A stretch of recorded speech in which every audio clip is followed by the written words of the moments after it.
Well, howdy there, Internet people. It's Bo again.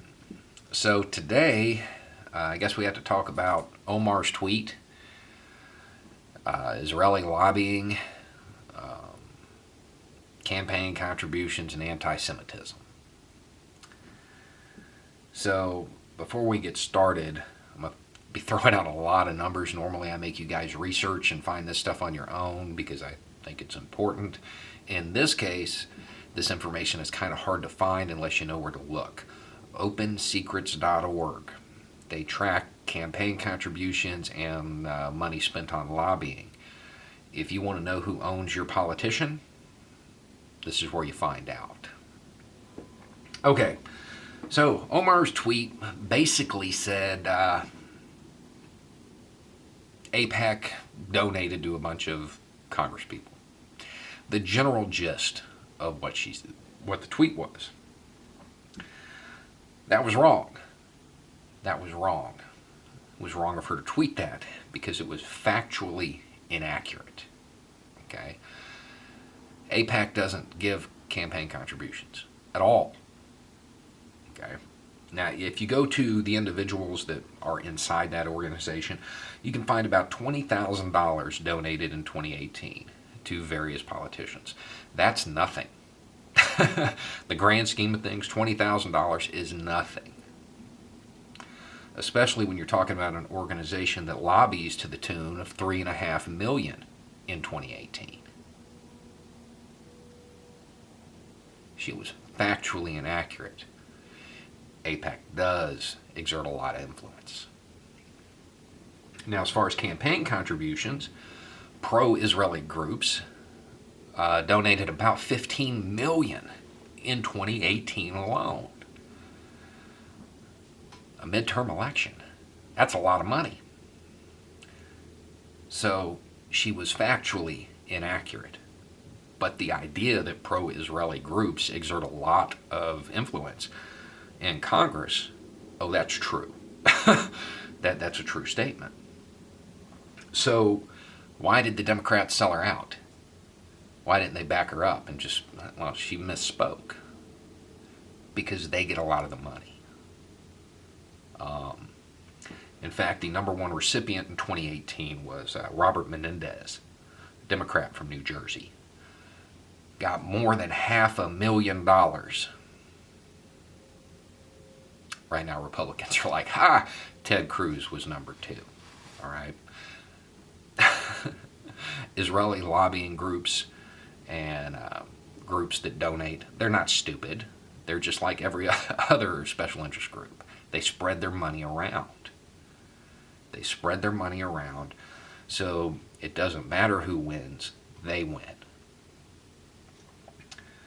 Okay, so how do you discuss this without coming off as an anti-Semite?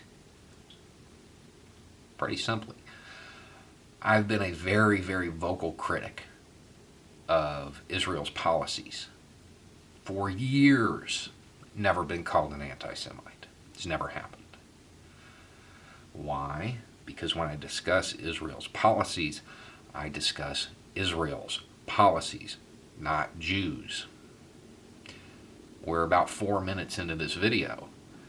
First time the word Jew was spoken. Why? Because it's not Jews. It's a very imprecise term. It's factually inaccurate.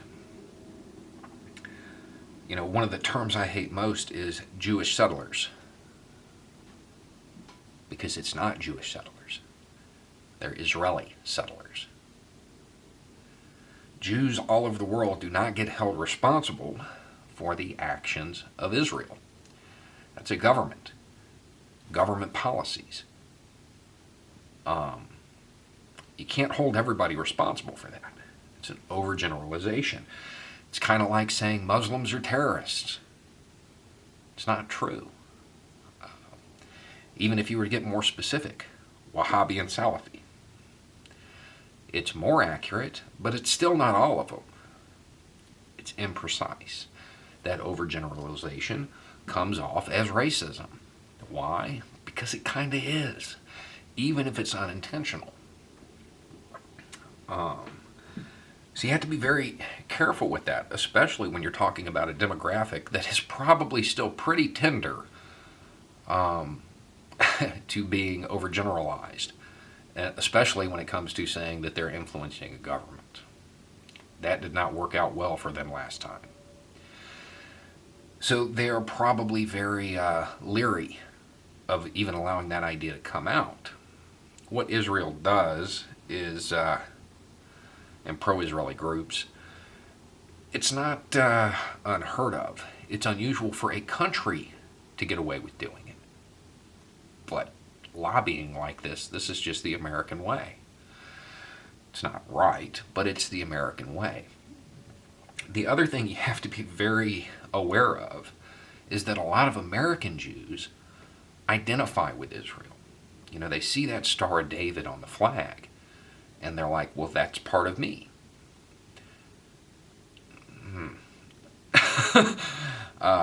And that's something you need to be aware of, because they associate the Israel of today, the state of Israel, with the Israel from a long, long time ago, and they connect the two.